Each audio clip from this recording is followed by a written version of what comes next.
زبور 12۔ اے خداوند بچا لے، کیوں نہ کہ کوئی دیندار نہیں رہا، اور امانت دار لوگ بنی آدم میں سے مٹ گئے۔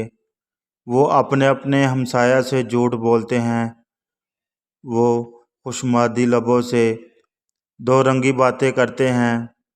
خداوند سب خوشمادی لبوں کو اور بڑے بول بولنے والی زبان کو کاٹ ڈالے گا۔ وہ کہتے ہیں، ہم اپنی زبان سے جیتیں گے، ہمارے ہونٹ ہمارے ہی ہیں، ہمارا مالک کون ہے؟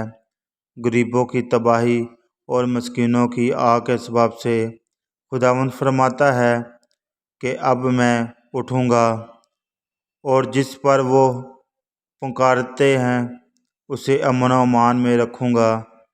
خداوند کا کلام پاک ہے۔